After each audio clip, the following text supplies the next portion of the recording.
Star Wars Rebels Season 3 Episodes 12 and 13 are out, and they were pretty good. There was plenty of mystery, nostalgia, answers, and not to mention a huge series debut for a certain Rogue One character. So with that in mind, let's take a look at the ups and downs from Ghosts of Geonosis. Following the mid-season trailer for the third season of Rebels, I was massively looking forward to this double-barreled episode. Unfortunately, there are no signs of Darth Maul or Ben Kenobi yet.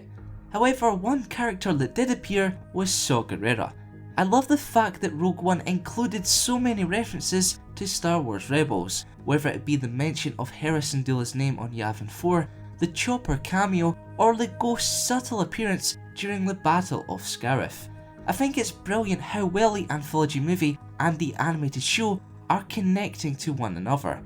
It just makes Rebels feel like a big deal and something you can't afford to miss. Furthermore, due to his limited screen time in Rogue One, it allows us to further explore Saw's backstory and why he's so extreme. His character is also a breath of fresh air. Unlike the crew of the Ghost, he doesn't really care about what is truly right. He's willing to do whatever it takes to defeat the Empire. Another up is the return to Geonosis and the nostalgia it brings with it. How can you hate any reference to the Clone Wars? It's also no secret that I love Geonosians. Hashtag prayer for Poggle. Speaking of references to the Clone Wars, well, a reference to a particular scene in Attack of the Clones, I loved Sabine's line about how sand gets everywhere. It's very subtle, but I cracked up. It just goes to show that Anakin's not the only one who hates the stuff. Ghosts of Geonosis wasn't just an action-packed return to the Clone Wars, however. There was an answer to a question I'm sure we've all asked ourselves before. Did the Empire really wipe out the entire Geonosian race? Now we clearly know that there are at least 2 Geonosians, one alive and one laying in wait inside an egg. Now, this next up might be considered a down to many people, but I enjoyed Kanan's amazing display of the Force.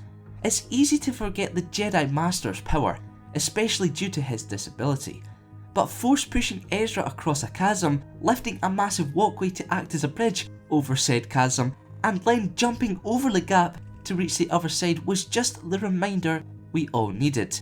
It was very Yoda-esque. There was one part of the episode which I didn't like, however I can't count it as a down as it's something I've already moaned about plenty in previous episodes. What am I talking about? The amazingly awful Empire. It just annoys me how the heroes never feel at risk. You know they'll always make it out alive. I'll give them a pass on the destruction on the Imperial light cruiser due to the inexperience of the Imperial officer. But how overpowered did Sabine feel taking out the jetpack troopers? Let me know if you feel the same way in the comments below. As displayed by the 5 ups and no downs, Ghosts of Geonosis were both solid episodes. They did a great job of reintroducing us to Season 3 and also the character of Saw Gerrera. All I have to say now is, bring on Kenobi. But what do you think? Did you enjoy Ghosts of Geonosis? And what are your thoughts on the mid-season trailer? Let me know in the comments below.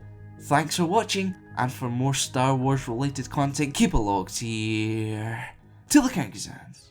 Like many bounty hunters before her, Shae Vizsla harboured no moral compass or any care for her employer's goals. Only one thing in life truly mattered to the Mandalorian warrior: credits. However, following the Sith Empire's return from more than a millennium of absence, Vizsla joined their fight against the Galactic Republic.